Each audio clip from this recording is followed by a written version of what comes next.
মায়েরা, একটা পুত্র সন্তানের জন্য 7 ঠাকুরের কাছে যদি মানত করি, আর কোনো মা যদি হঠাৎ 100 ছেলের বর পায়, সে মায়ের কত আনন্দ হবে। কুন্তী মা তাড়াতাড়ি করে স্নানে চলে গেল, স্নান করে এলেই আশীর্বাদ পাবে। আর সমস্ত ঘটনাটা শুনে নিয়েছিল গান্ধারী মা। গান্ধারী মা শুনে বাবা চালাকি করতে শুরু করলো। কুন্তির মতো পোশাক পরেছে, কুন্তির মতো সেজে মাথায় ঘোমটা দিয়ে দুর্বাসার চরণে এলো। আর দুর্বাসা ধ্যানস্থ ছিল, মাথায় হাত দিয়ে বর দিল যে আমি তোকে আশীর্বাদ দিলাম, তুই শতপুত্রের জননী হবি হবি হবি। যেই না বরটা দিয়ে দিল, আর বরটা নিয়ে বাবা গান্ধারী মা পালিয়ে যাচ্ছে। আধা ঘন্টা পরে কুন্তী মা এসে বলছে, বাবা আপনি বর দেবেন বলেছিলেন, দেন। সে কি মা, আমি তো বর দিয়েছি, একটু আগে তুই তো আমার কাছ থেকে বর চেয়ে নিয়ে গেলি শতপুত্রের। বাবা আমি তো স্নানে গেলাম, আমি কখন এসে বর নিলাম? অসম্ভব, তোর এত লোভ, তোর এত লালসা, একবার আশীর্বাদ নিয়ে আবার দ্বিতীয় না। বাবা আপনার কোথাও ভুল হচ্ছে, আপনি আমাকে বর দেননি। তবে রে পাপিষ্ঠা নারী, আমার ভালো করে মনে আছে আমি তোকে বর দিয়েছি। না বাবা, আপনি 1000 বার বললে আমি একটাই কথা বলবো, আপনি আমাকে বর দেননি। বেশ, তাহলে আমি এই মুহূর্তে ধ্যানস্থ হব। ধ্যানাযোগে বসলো দুর্বাসা, আর ধ্যানাযোগে দেখলো ওটা কুন্তী ছিল না, গান্ধারী চালাকি করে বর নিয়ে চলে যাচ্ছে। ধ্যান ভঙ্গ করে বলে উঠলেন, ওরে পাপিষ্ঠা নারী, ওরে দুরাচারী নারী, তোর এত বড় স্পর্ধা, তুই দুর্বাসার সঙ্গে ছলনা করিস, আমি তোকে ছেড়ে দেব না। এই মুহূর্তে আমি তোকে অভিশাপ দিলাম। কুন্তীর মাথায় হাত রেখে বর দিল, তুই পঞ্চপুত্রের জননী হবি। তোর হবে 3টে সন্তান, যুধিষ্ঠির, ভীম, অর্জুন। মাতৃর হবে 2টো সন্তান, নকুল, সহদেব। আর মাতৃর মৃত্যুর পর সবাই ত্রিভুবন জানবে তুই পঞ্চপুত্রের জননী। আর আমি গান্ধারীকে অভিশাপ দিলাম, যেমন আমার সঙ্গে ছলনা করলো, তোর 5টা ছেলের হাতে ওর শত শত পুত্র নিধন হবে হবে হবে। আমার কথাটা কে বললো? মৌমিতা। ভগবান কৃষ্ণ কুরুক্ষেত্রের মাঠে দাঁড়িয়ে গান্ধারী পিসিকে বলল, পিসি 100টা ছেলে কি তোমার বলে মনে হচ্ছে? তাহলে যেটা তোমার ছিল না, যেটাকে তুমি চালাকি করে চুরি করে নিয়েছো, তাহলে চোরের ধন তো বাটপাড়াই নেয়, কেন মিথ্যাই আমার দোষারোপ করছো? গান্ধারী বলল, কৃষ্ণ আমি মানি না তোর কথা, আমি বিশ্বাস করি না তোর কথা, আমি তোকে ছেড়ে দেব না।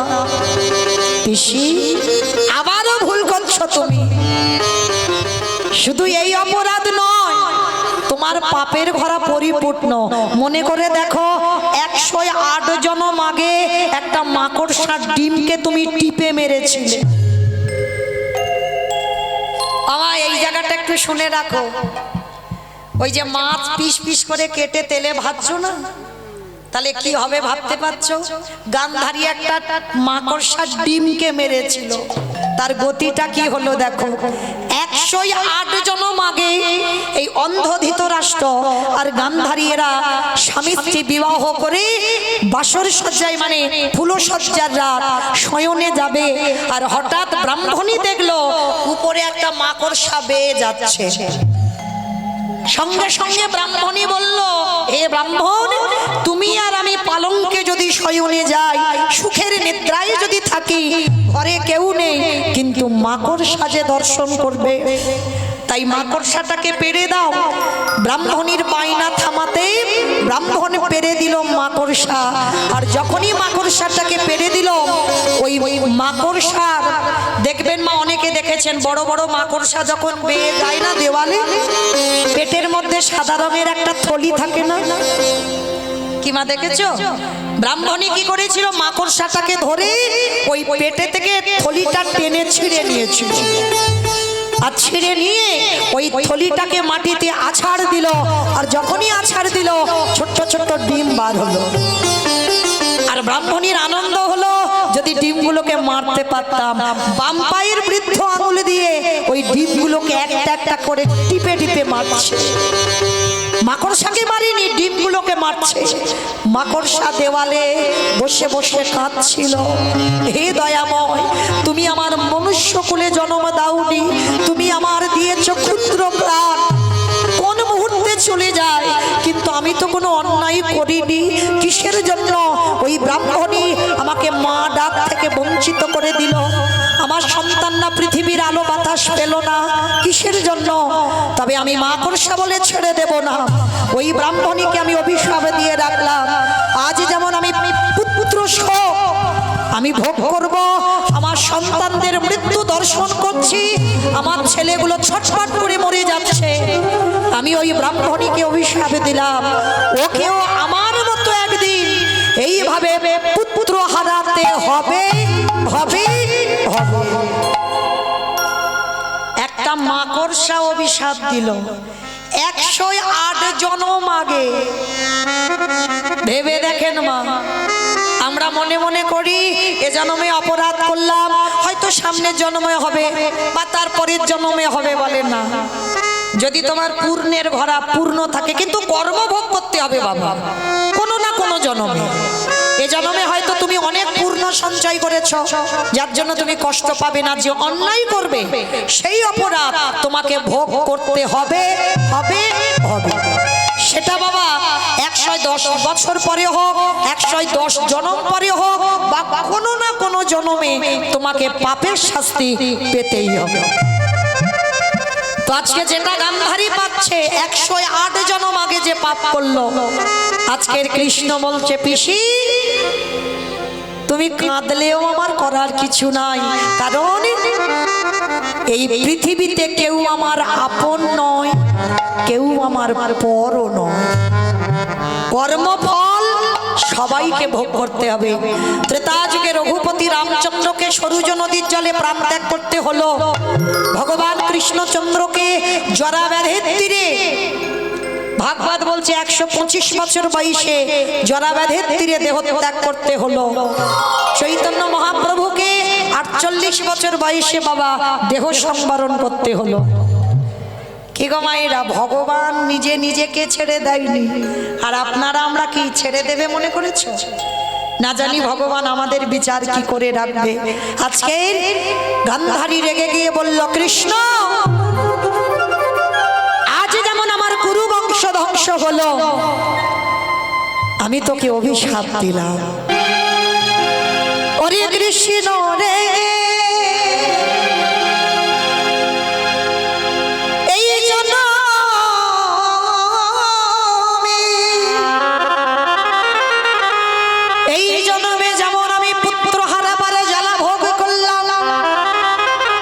চোখের সামনে একটা একটা করে পুত্র ছটফট করে চলে যাচ্ছে, আমার পুরো বংশটা ধ্বংস হলো। আমি তোর সত্যিকারের যদি ভালোবেসে থাকি, আমি যদি তোর পিসিমা হয়ে থাকি, আমি তোর অভিশাপ দিলাম, তোর 56 কোটি যদু বংশ ধ্বংস হবে। না না বলো না,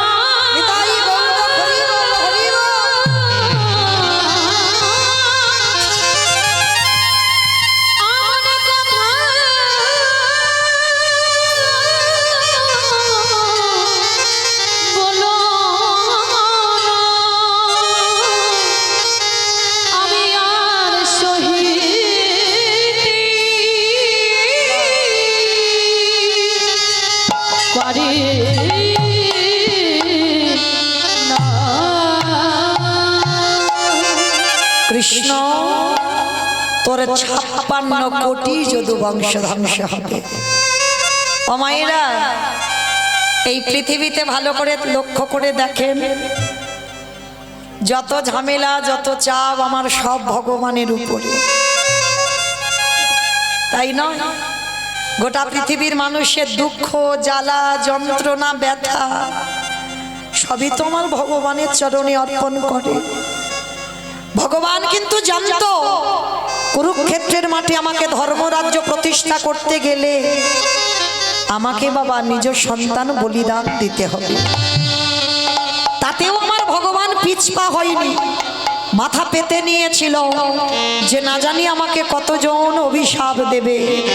ওই কুরুক্ষেত্রের মাঠে যেমন মায়েরা প্রত্যেকটা বিধবা নারী কৃষ্ণকে অভিশাপ দিল, আমাদের যে যন্ত্রণা তোমাকেও ওই যন্ত্রণা পেতে হবে। প্রত্যেকের অভিশাপ আমার ভগবান মাথা পেতে নিয়েছিল। তাহলে লক্ষ্য করে দেখেন মাইরা, এই যে আমরা বলি না যে ভগবান কারণ নিজস্ব ব্যক্তিগত সম্পদ না, এইটা জীবনে ভুল ভাববেন না কোনো দিন। এই যে আমরা কীর্তনিয়ারা কীর্তন গাই মানে কি ভগবান শুধু আমাদের হয়ে গেছে? যদিও বা আপনাদের একটু হয়, কীর্তনিয়াদের মোটে নয়, এদের তো মোটেই নয়। তাহলে ভগবানকে যে ভালোবাসার মতো বাসে, যে ডাকার মতো ডাকে ভগবান তার ওগো ডাকার মতো ডাকলে তাদের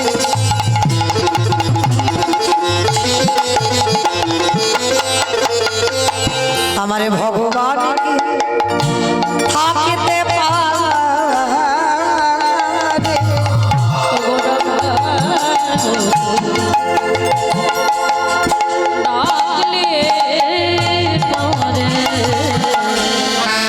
ভগবান কি থাকিতে পারে? তোমাদের বিশ্বাস না হয় ডেকে দেখো তারে। তোমারি বিশ্বাস না হয় ডেকে দেখো তারে। ডাকার মতো ডাকিলে পারে আমার ভগবান কি থাকিতে পারে। সবার ডাকলে পারে।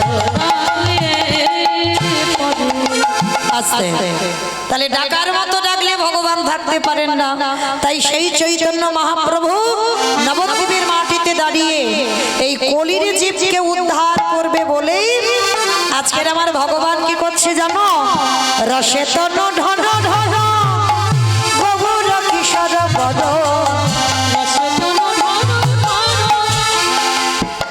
আমার উলু কই গো? আমার উলু টুলু নেই? আছে? ওই একটু দাও দেখি একটু জোরে। রসে তনু ঢন ঢন গভুর কিশোর বদ। রসে তনু ঢন ঢন আমার গৌরে।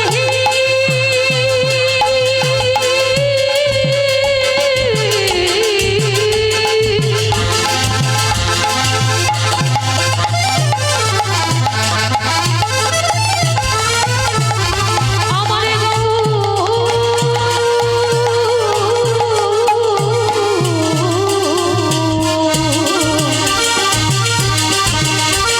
গৌরে হে।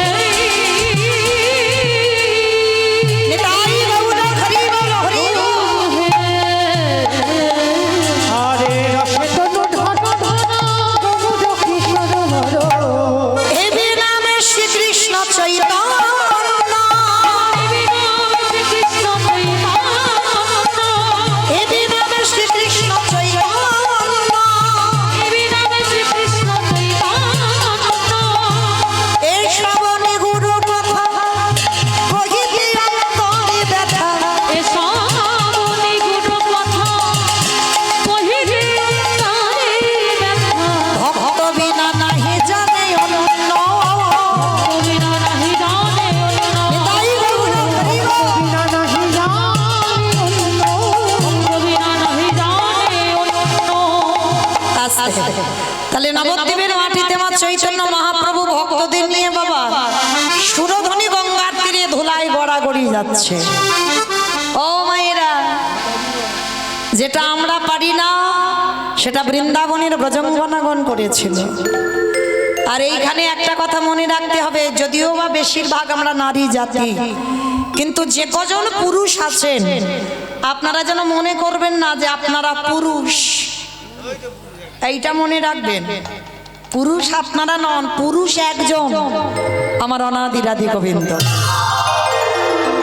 কারণ যারা ভজন রাজ্যে প্রবেশ করে বাবা, তাদের নিজেদেরকে গোপী ভাবটা আগে আনতে হবে যে আমি বৃন্দাবনের একজন ব্রজ গোপী।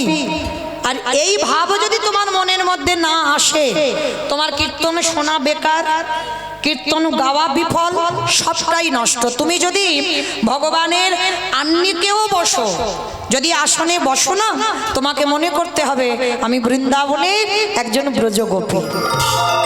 আর ব্রজগোপীর আনুগত্যে যদি তুমি ভজন করতে পারো, তুমি নিজেকে যদি মনে করতে পারো যে আমি বৃন্দাবনের একজন গোপী মানে নারী, তাহলে তোমার ডাক তাড়াতাড়ি ভগবানের কাছে যাবে। কেন না, ভগবান সব থেকে বেশি ভালোবাসে বৃন্দাবনের ব্রজবনাদের।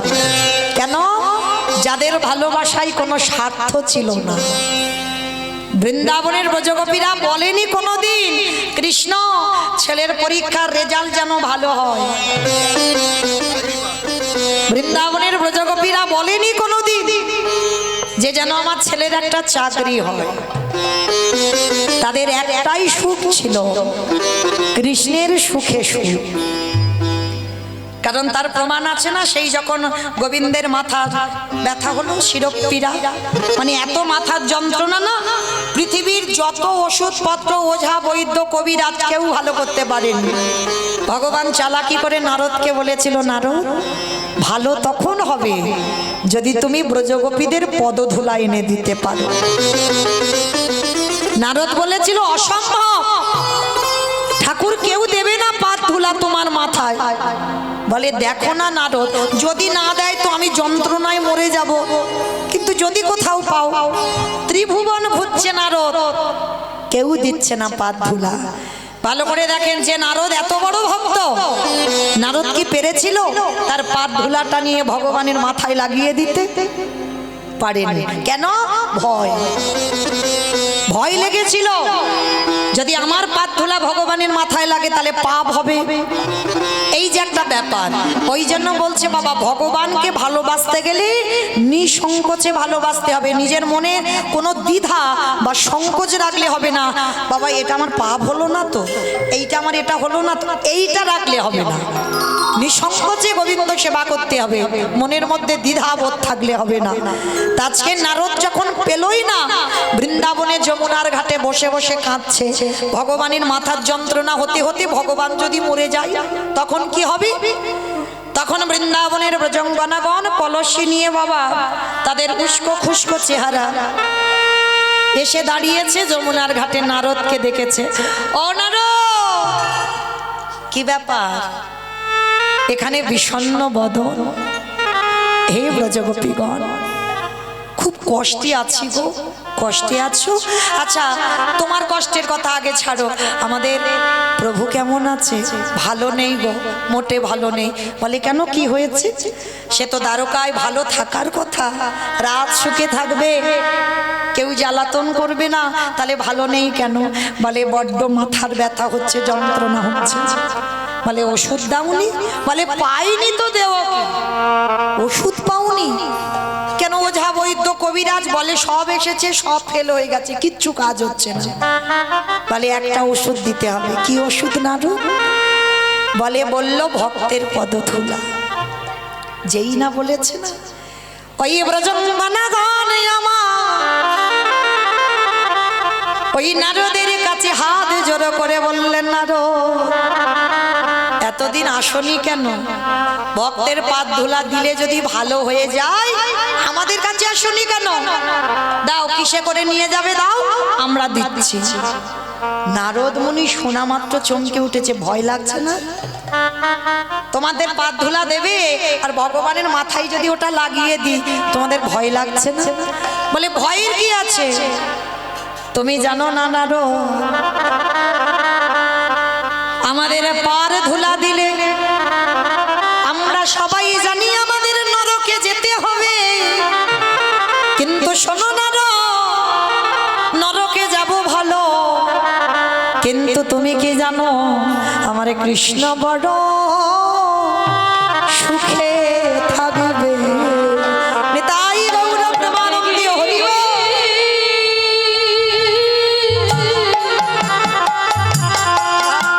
নরকে গিয়ে আমাদের কৃষ্ণ বড় সুখে থাকবে। তাহলে কৃষ্ণের সুখের জন্য যদি আমাদের নরকে যেতে হয় হাসতে হাসতে রাজি, তখন ওই নামাবলী পেতে দিল। আর দেখবেন নামাবলীতে আছে না গোপীদের পদচিহ্ন। নারদমণি ওই 8 জন সখীর পা ধুলা চাগাতে পারছে না, মানে এত ভারী। ওমা পায়ের তলায় কতটুকু করে ধুলো তাকে পাচ্ছে না। ব্রজগোপীগণ বলছে পারবে না নারদ, দাঁড়াও। 8 জন সখী যেই না স্পর্শ করেছে নারদের মাথায় তুলে দিয়েছে। আর নারদমণি গিয়ে কি করলো জানো? ওই ভক্তের পদ ধুলা নিয়ে আমার গোবিন্দের মাথায় লাগাইয়ে দিল। আর যতটুকু বেশি হলো ততটুকু একটা জায়গায় রেখেছে। আর তার থেকে হলো বাবা এই গোপী চন্দনের জন্য। যে গোপী চন্দন আমাদের কপালে দেওয়া, এটা বাবা কোনো গল্প কথা নয়। তোমার ডাক্তারের ওষুধ যদি ভালো না হয়, তোমার মাথার যন্ত্রণা, আমি হরিবাসরে বলে যাচ্ছি, ভক্তি ভরে হা কৃষ্ণ প্রাণ কৃষ্ণ বলে আমার ব্রজঙ্গনাদের একটু নাম স্মরণ করে যদি ওই ব্রজগোপীদের পা ধুলা থেকে যেহেতু গোপী চন্দনের জন্ম হলো, যদি একবার কপালে লাগাতে পারো না, তোমার ওষুধ লাগবে না। ওই গোপী চন্দন দিলে তোমার মাথার যন্ত্রণা ভালো হবে। তাই গৌর প্রেমানন্দে হরি বল। তাহলে আজকে সেই চৈতন্য মহাপ্রভু জানে চাইলে পাবো না, ওই জন্য গড়াগড়ি যাচ্ছে। আর কি করছে জানো? কেহ বলে পুরবীতি রাবণ বধিলা। আমার উলু কই? কেহ বলে পুরবীতি রাবণ বধিলা।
বাসুদেব ঘোষে কহে করি জোড়ো ওগো যে গো সেই কৃষ্ণ সেই তো জগন্নাথ। বাসুদেব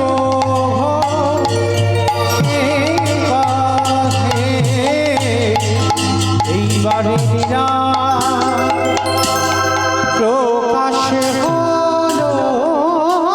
বাসুদেব।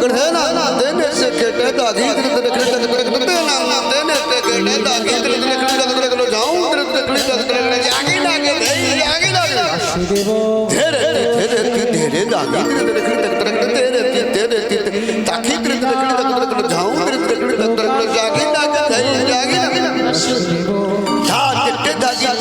করতে করতে থাকি টেটে করতে করতে থাকি টেটে করতে করতে তাও তোরে খেতে তোরে খেতে গেনে যাও খেতে গেনে যাও বাসুদেব ঘোষে পথে লীলা প্রকাশ হলো বাসুদেব ঘোষে কাহে লীলা প্রকাশ হলো বাসুদেব ঘোষে কাহে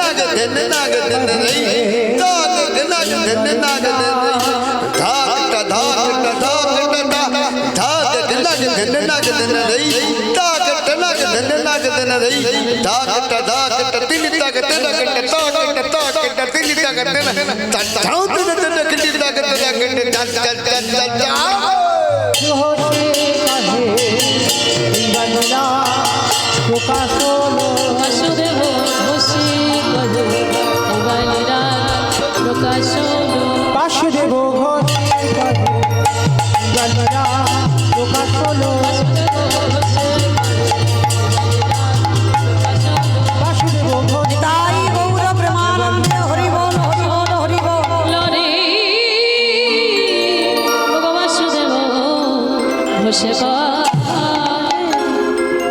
জানি তাই চলুন এবার আমরা সবাই যাব মধুময় সুধা বৃন্দাবন ধাম। এতক্ষণ যখন নবদ্বীপে ছিলাম সবাই দিকে একবার প্রেম সে বলেন তো গৌর সুন্দর কি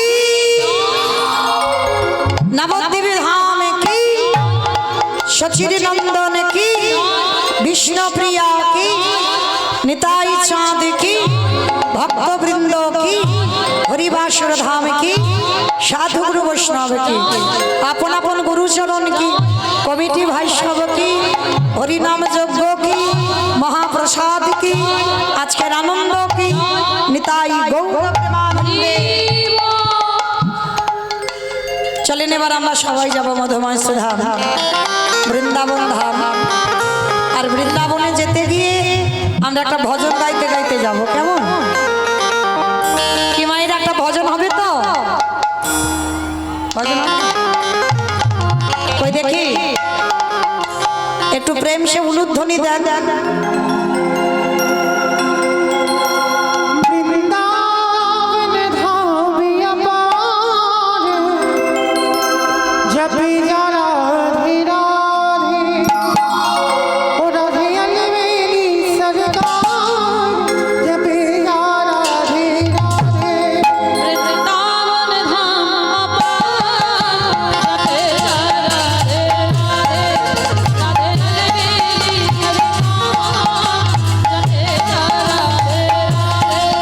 বৃন্দাবন ধামিয়া পারে জপি যা রাধে রাধে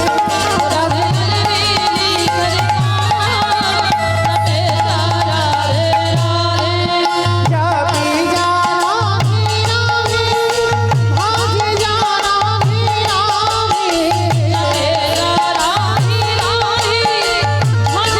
राधे राधे जपि जा राधे राधे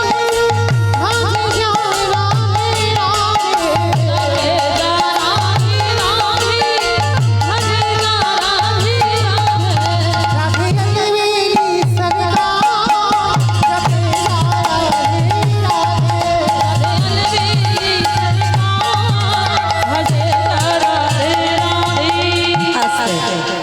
আমি আর আমার সম্প্রদায় যাব, আপনারা যাবেন না? যাবেন? যারা যারা যাবেন কই দেখি একবার সবাই হাত দুটো তোলো তো দেখি একবার সবাই। এইদিকে আমার দাদা ভাই বাবা ঠাকুর ভাইরা যারা আছেন সবাই একবার হাত দুটো দেখি তোলেন সবাই।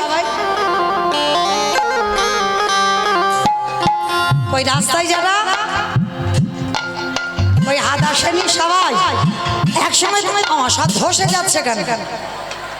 ধসে গেলে হবে না তো, তোলো দেখি সবাই একসঙ্গে তালে তালি করো, তালি কেমন? तू वृंदावन में राधा नाम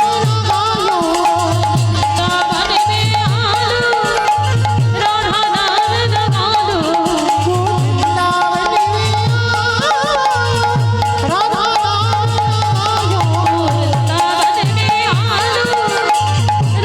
नाम लगायो तेरे जीवन की भीगा जपे जा राधे राधे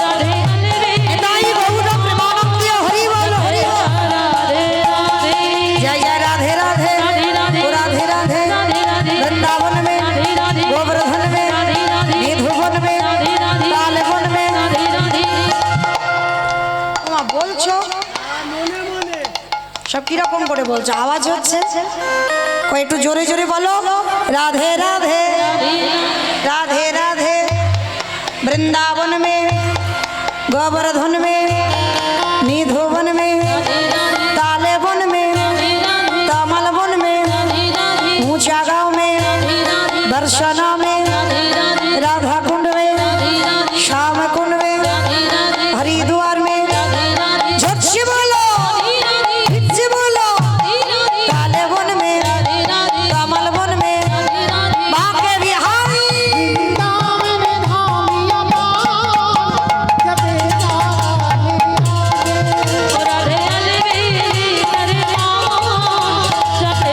निताई गौर प्रेमानंदे हरि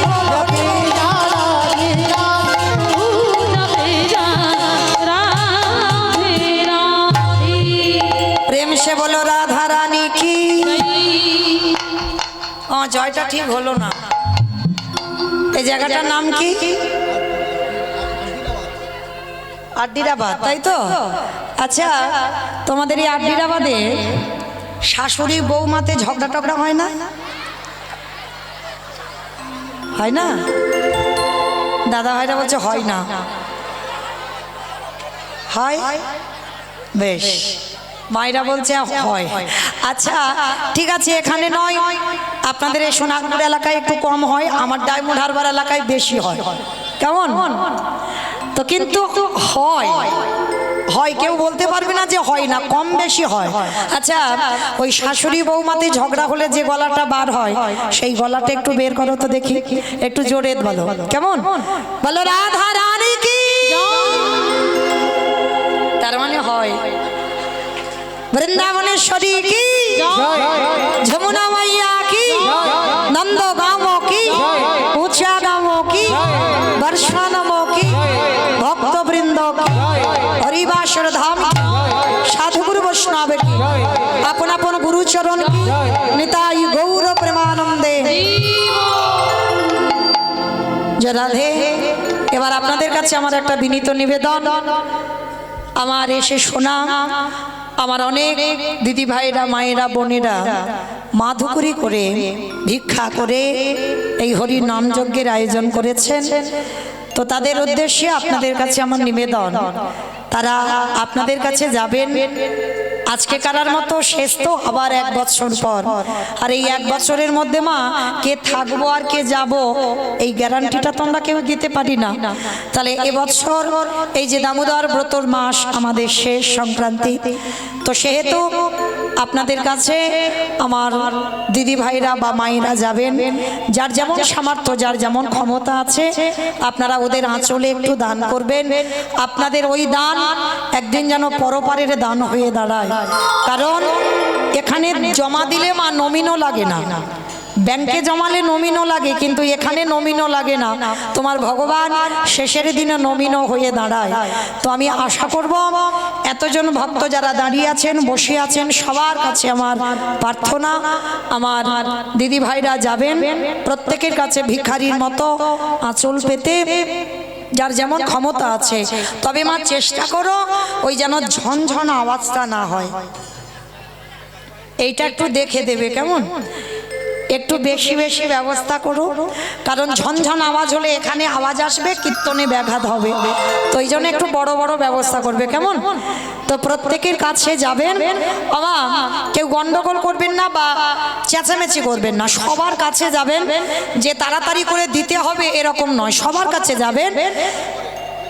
আর রাস্তার উপরে যারা আছো, তোমাদের কিন্তু ছাড় নেই, তোমাদের কাছেও যাবে।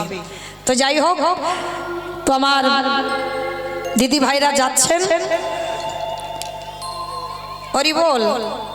একজন একজন গেলে ভালো হতো, ওরকম করে না ধরে একজন একজন করে যান। ও তো এক জায়গায় হয়ে যাচ্ছে, একজন একজন করে যান। আর 2-4 জনকে বলেন, 2 জন হলে হবে না, অনেকক্ষণ গন্ডগোল হয়ে যাবে। আর 2 জনকে বলেন, যে যার একা একা ভিক্ষা করে, ওই 2 জন আঁচল পেতে নয়, একা একা যান। যাই হোক মায়েরা, কথা নয়, দান দেবেন, কিন্তু ধ্যানটা যেন কীর্তনে থাকে। কেমন? নিস্তব্ধ ভাবে আস্বাদন করবেন, কারণ গন্ডগোল ভাবে কোনো কিছুতে কিছু দিতেও নেই আর আস্বাদনও করা যায় না। তো যাই হোক, আজকের আমরা বৃন্দাবনে গিয়ে আস্বাদন করব, যেহেতু আমার আদেশ দেওয়া হলো। আজ আস্বাদন হবে কৃষ্ণ সখা সুদামা। আজকে সুদামার চরিত্র আমরা শ্রবণ করব আমার কমিটি দাদা ভাইদের আদেশ শিরোধার্য করে। তো চলেন, আজকের এই যে সুদামা, সুদামাকে আগে জানতে হবে। এই সুদামা কে? ভগবান যাকে প্রাণের থেকেও বেশি, জীবনের থেকেও বেশি ভালোবাসলো, মানে যে আস্তে মা আস্তে আস্তে কি হচ্ছে, এত গন্ডগোল হয়ে গেল কেন?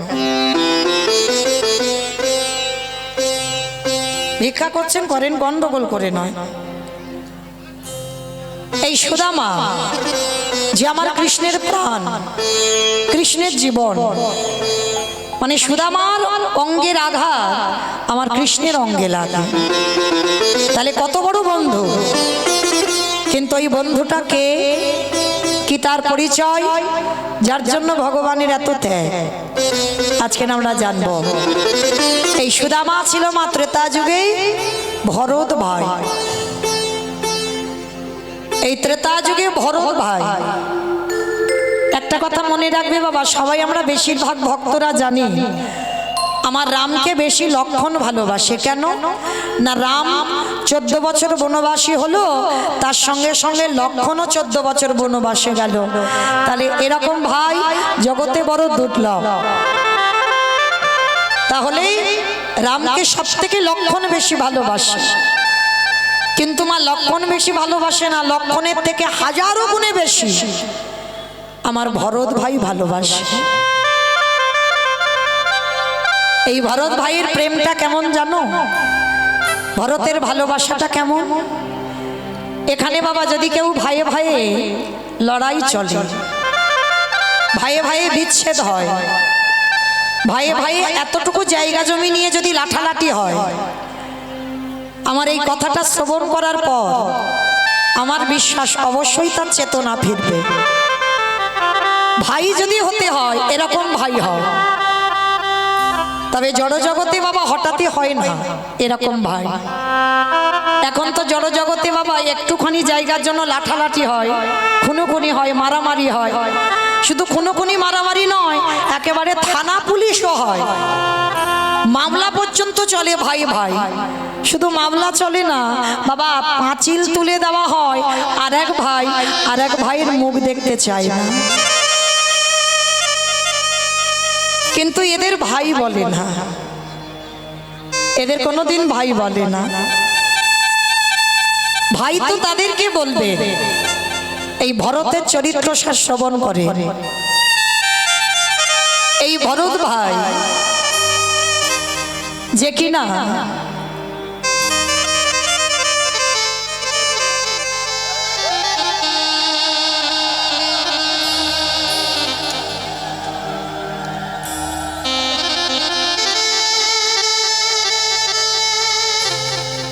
এই যে ভরত ভাই, যে কিনা রামকে এতটাই ভালোবাসতো, কিন্তু মা রাম যখন বনবাসী হয় তখন বলেন তো ভরত কোথায় ছিল? ভরত কোথায় ছিল? মামার বাড়ি। বেশ, মামার বাড়ি ছিল। আর মামার বাড়ি থেকে ফিরে এসে যখন জিজ্ঞেস করলো মন্থরা, মানে কইকেয়ী মার দাসী, মন্থরা আমার জ্যেষ্ঠ দাদা কোথায়?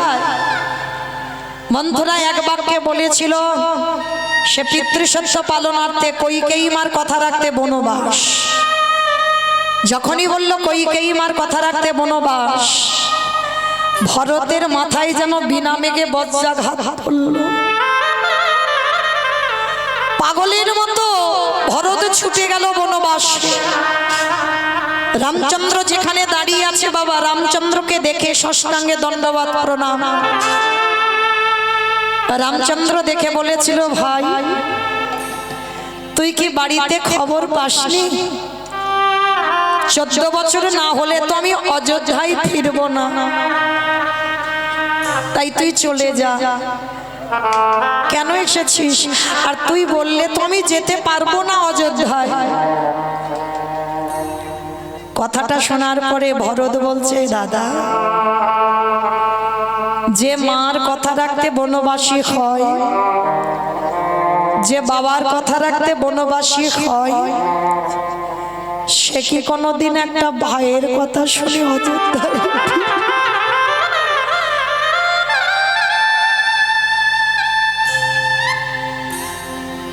আমি জানি দাদা, পিতৃসত্য পালনে যে বনবাস হয়, সে কোনোদিন একটা ভাইয়ের কথা শুনে অযোধ্যায় ফেরে না। তা ফিরবো না তুই জানিস, তা আমার কাছে এলি কেন? দাদা, তোমাকে দুটো প্রশ্ন করতে।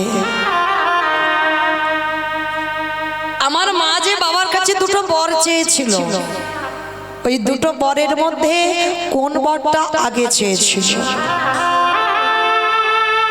কি মায়েরা, আপনারাই বলেন, কোন বর আগে চেয়েছিল? রাম বনে যাক না ভরত রাজা হোক?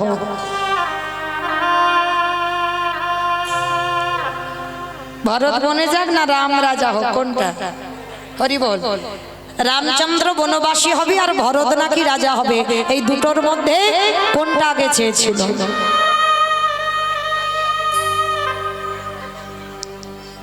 না, আগে বলেছিল আমার ভরতে যেন রাজা হয়, তারপরে বলেছিল রাম যেন বনে যায়। যার জন্য তো ওই জায়গাটাই ধরলো, বলেছিল উত্তর দাও। আমার মা যে বলল যে ভরত রাজা হোক, তারপরে রাম বনে যা, তাহলে আমি মামার বাড়ি থেকে ফিরলাম না, আমি রাজা হলাম না, তুমি পালিয়ে এলে কেন? দাদা, তুমি জগৎকে বোঝাতে পারো ভুল, কিন্তু তোমার ভরত ভাইকে নয়। তোমার ভরত ভাইকে তুমি ভুল বোঝাতে পারো না, কারণ আমি জানি আমি মামার বাড়ি থেকে ফিরে আমি যদি রাজা হই, আমি আদেশ দিতাম কেউ বনবাসে যাবে না।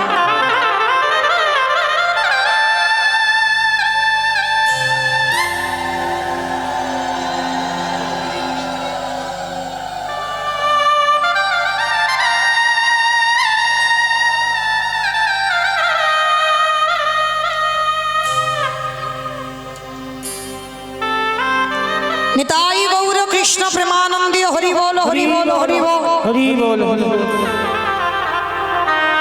ভরত বলে উঠল, দাদা, তুমি জানতে যে ভরত যদি একবার রাজা হয়, ও কোনোদিন আমাকে বলবে না, আদেশ দেবে না যে আমি যেন ওই অযোধ্যা থেকে বনবাসী হই। তাই দাদা, তোমার কাছে আমার নিবেদন, 14 বছর হয়ে গেলে তুমি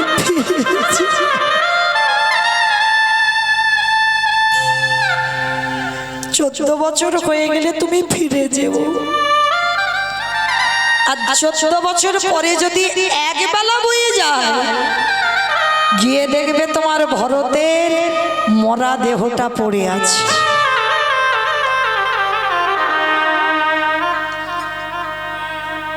আর একটা কথা বলেছিল ভরত, দাদা, আমি তো তোমার কাছে কোনোদিন কিছু বায়না করিনি, আজ আমি তোমার কাছে একটা জিনিস চাইবো, তুমি দেবে? বল, যদি আমার কাছে থাকে আমি তোকে দেব, বল কি চাইছিস? দাদা, দিতে যদি হয় দাও, দাও না দাদা, তোমার ওই দুটো চরণের খড়ম জোড়া। কারণ যে জায়গাটা তোমার জায়গা, সে জায়গাতে আমি কোনো দিন বসতে পারবো না। দাদা গো,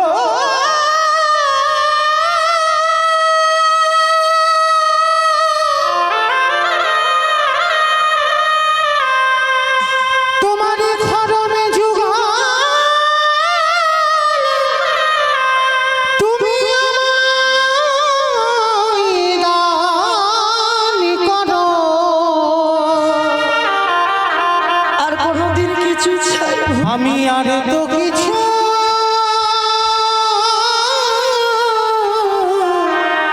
চাই না দাদা।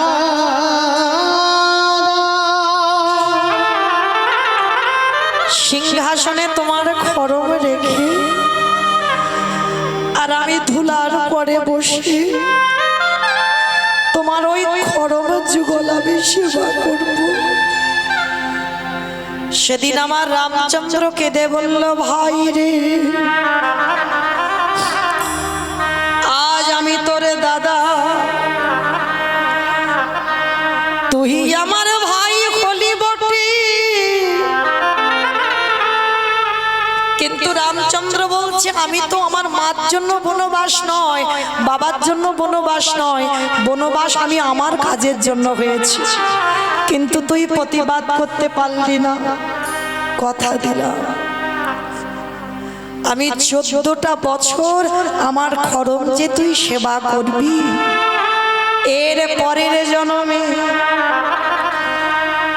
তুই হবি আমার সুদামা বন্ধু। ওরে ভাই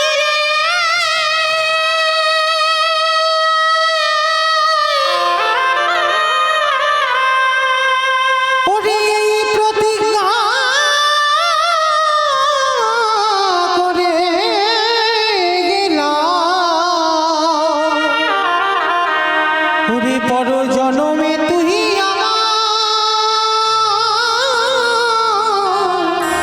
বন্ধু হয়ে আসিবি,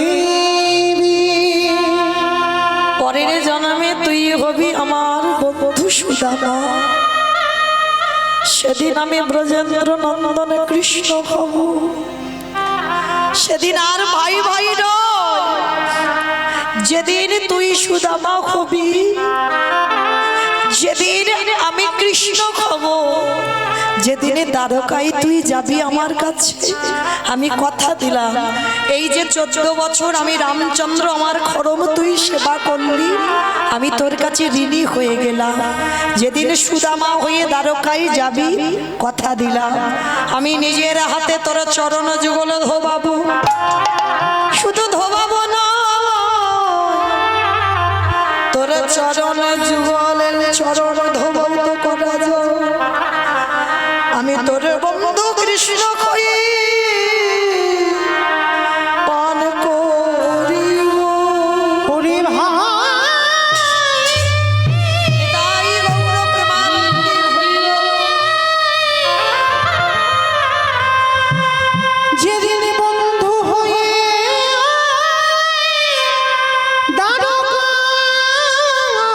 দ্বারকায় যাব,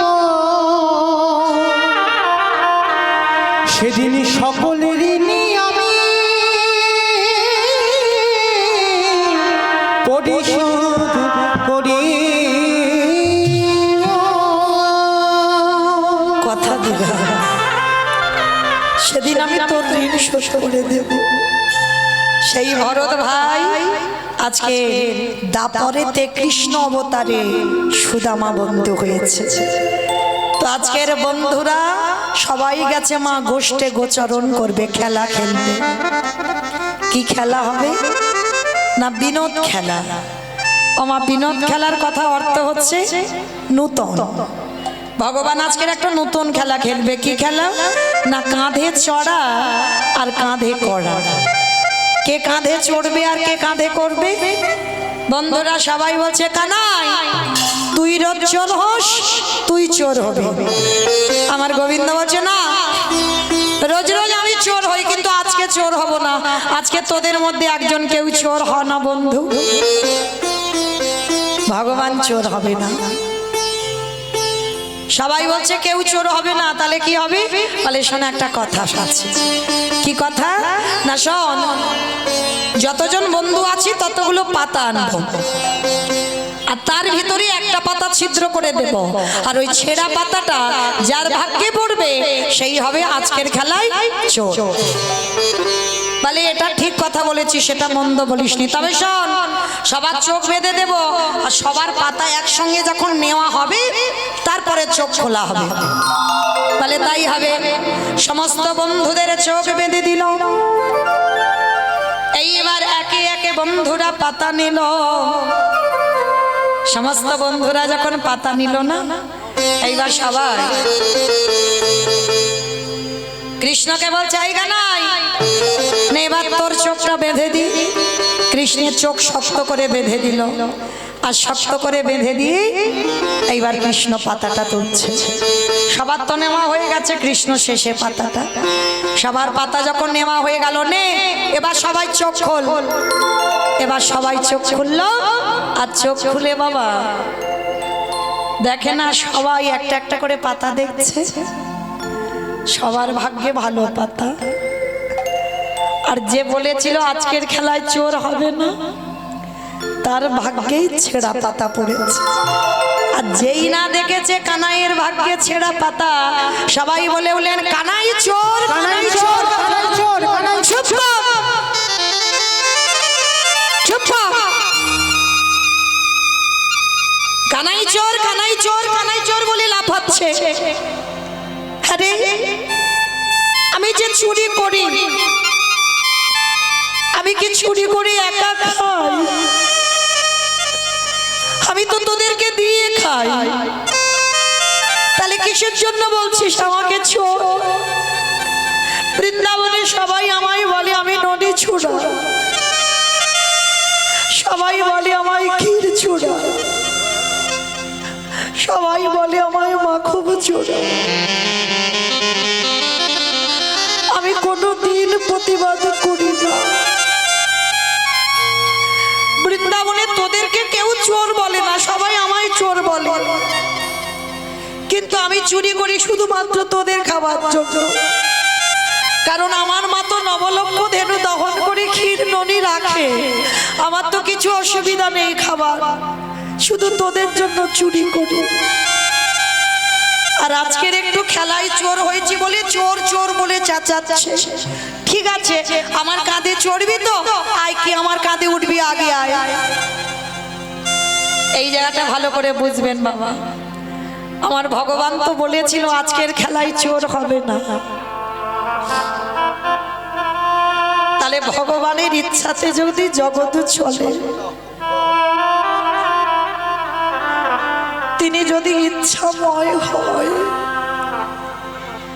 তিনি যদি কৃপাময় হয়,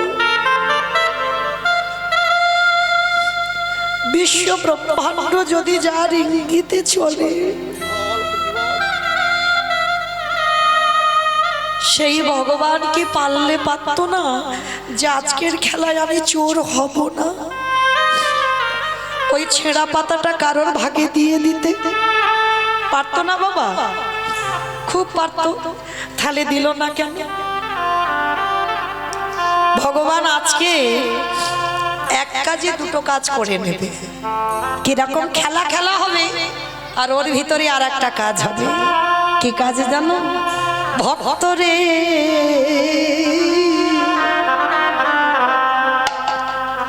এই জগতে সবাই আমায় ভালোবাসে বটে,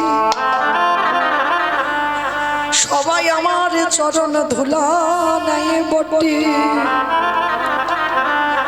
কিন্তু ভক্তরে আমার মনের বড় বাসনা, আমি ভক্ত চরণ ধুলা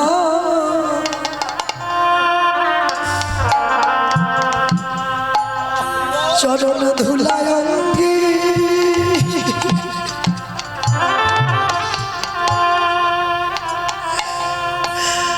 অঙ্গে মাখি। আমি এই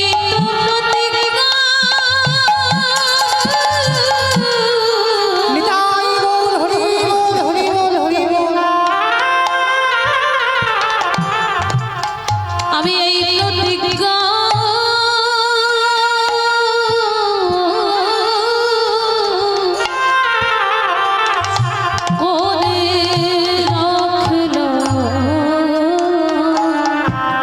আমি যে ভক্ত পদ ধুলা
ওই ভক্ত পদ ধুলায় অঙ্গে মাগবার লাগি ওই ভক্ত পদ ধুলাকে মাথার লাগি ওগো আমারে ভগবান দেখো কেমনে আজ খেলায় চোর সেজেছে কেন আজকের খেলার পণ ছিল কাঁধে চড়াই আর কাঁধে কড়া আমার ভগবান কৃষ্ণ যখন চোর হলো সমস্ত বন্ধুদের কৃষ্ণ কাঁধে চড়াবে আরে এইবারে কৃষ্ণ যখন বন্ধুদের কাঁধে নেবে আমার কাঁধে যদি ভক্ত বসে বন্ধু যদি কাঁধে বসে তাহলে মা তার দুটো পা কোথায় পড়বে বলি আরে তো চলো ছাড়িব না রাঙা চরণে তাই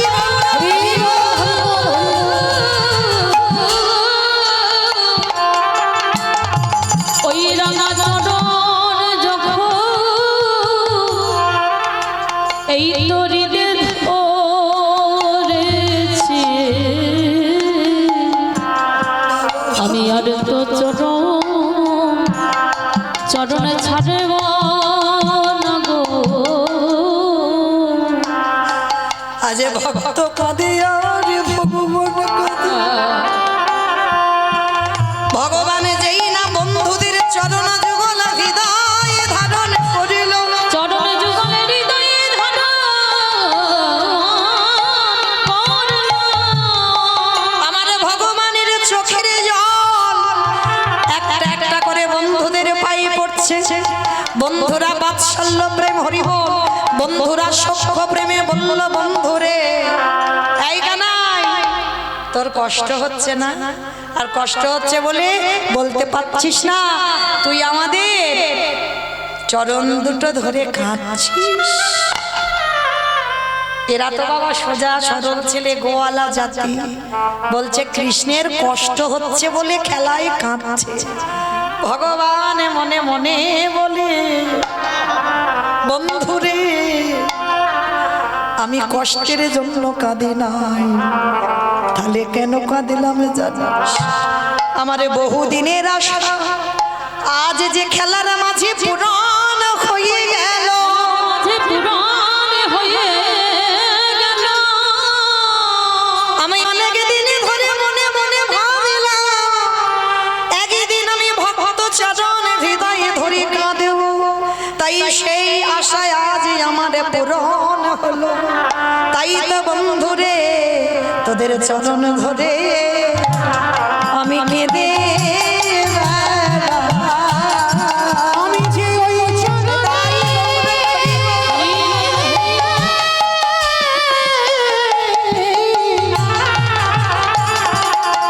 আমি যে ওই চরণে বড়ই অভিলাষী তাই তো চরণ ধরে আমি কেঁদে রাখলাম।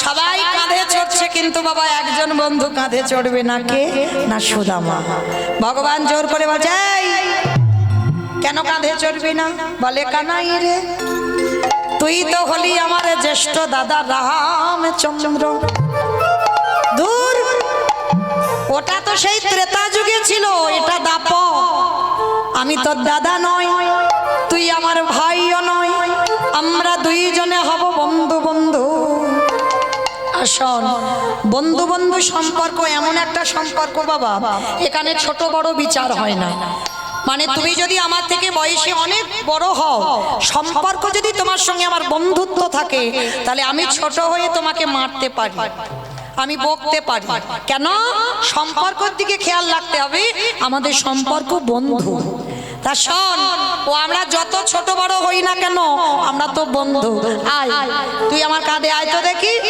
এইবারে যেই না কাঁধে এসেছে আর যেই না কাঁধে উঠলো ভগবান মনে মনে ভাবলো ভরদের 14 বছর আমার খরম নিজের হাতে সেবা করলি তাই তো তোর চরণ যখন আমার বুকে পেলাম আরে তো চরণ ছাড়বো না হে আমি আর তো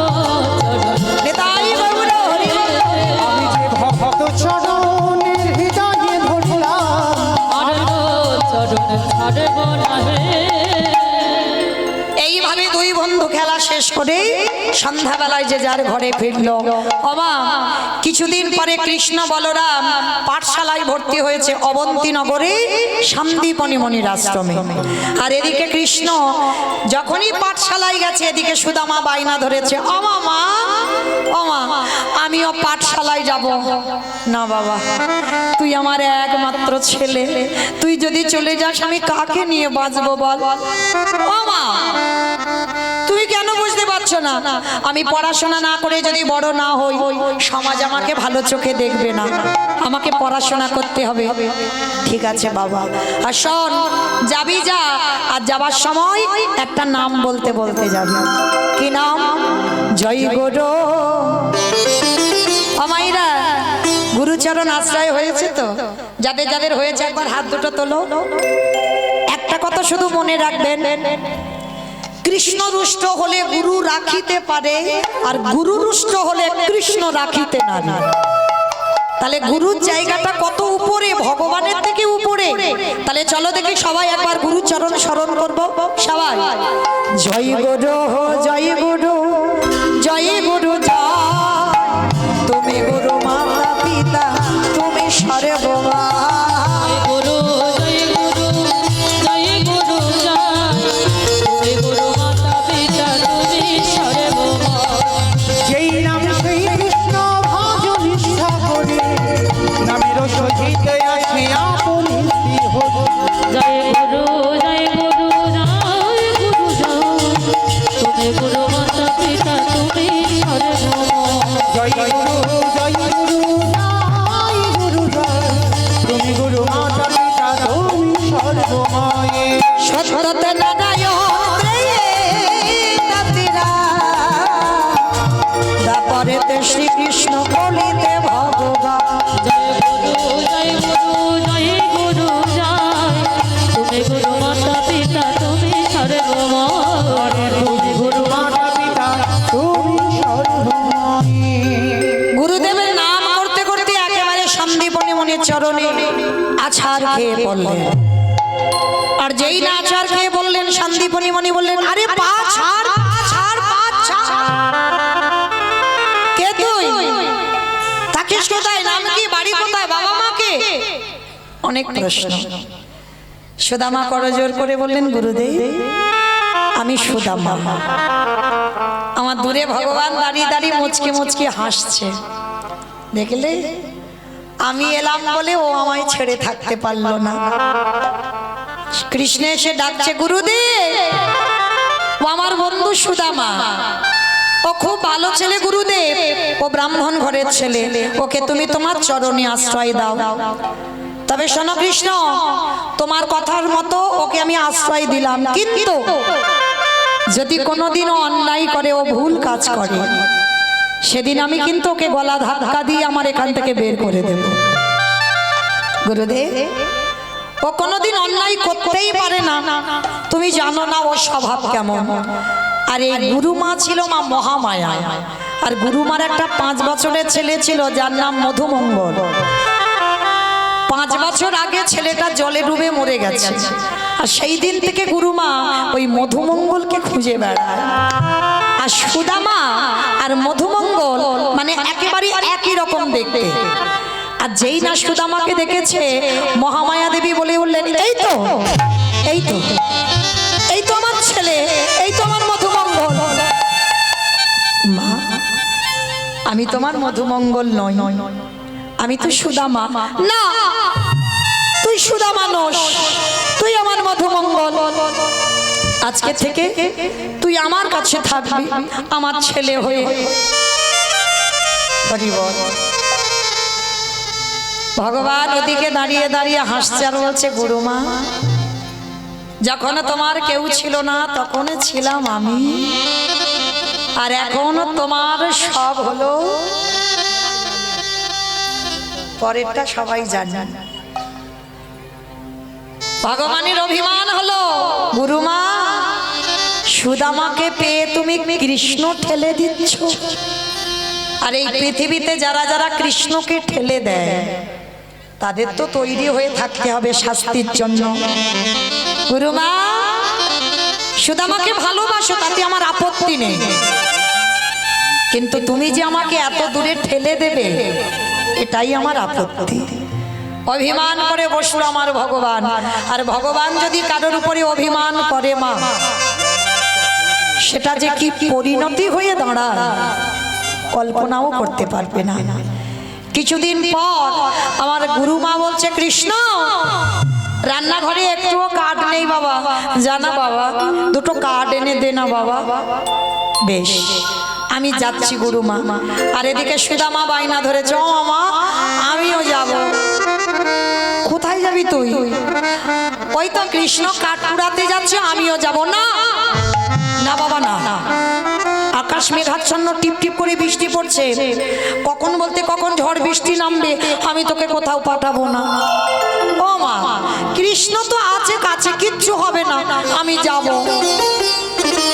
গুরুমা বলছে, দাঁড়া দাঁড়া দাঁড়া, ও মা কিছু ছোলা না ভিজিয়ে দিয়েছিল, আর ছোলাটা সুদামার আঁচলে বেঁধে দিয়েছে। বেঁধে দিয়ে সুদামার কানে কানে গুরুমা চুপি চুপি বলছে, এই শোন, যদি জঙ্গলে কাঠ কুড়াতে কুড়াতে খিদে পায়, এই ছোলাটা বেঁধে দিলাম, খেয়ে নিবি, কেমন? কৃষ্ণকে দিবি না। যেই না বলেছে কৃষ্ণকে দিবি না, ওদিকে ভগবানের কানে আওয়াজ গেছে। মনে মনে বলল, গুরুমা গো, সুদামাকে এত ভালোবাসা বেসে ফেললে, সামান্য একটু ভিজে ছোলা, সেই ছোলা তুমি ওকে বারণ করলে যেন কৃষ্ণকে না দেয়। কিন্তু তুমি তো জানো না গুরুমা, ও তো আমায় না দিয়ে খাবে না। তুমি জানো না ও যা খায় আমাকে দিয়ে খায়, তুমি বারণ করলে কি হবে? এবার ছোলাটা বুকে নিয়ে এবার কৃষ্ণ সুদামা দুইজনে যাচ্ছে কোথায়? কাঠ কুড়াতে। রাধা কৃষ্ণ সেবিব জীবনে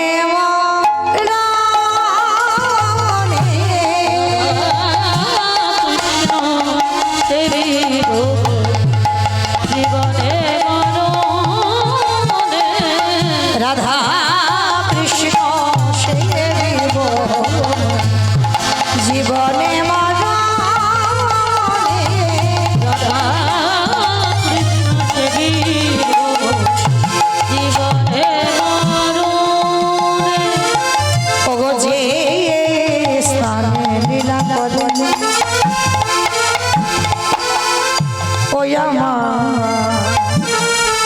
যুগল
দুই বন্ধু কাঠ কুড়াচ্ছে বাবা জঙ্গলে, আর কাঠ কুড়াতে কুড়াতে টিপ টিপ করে বৃষ্টি পড়ছে, কাঠগুলো এক জায়গায় রেখে সুদামা উঠেছে গাছের ডালে।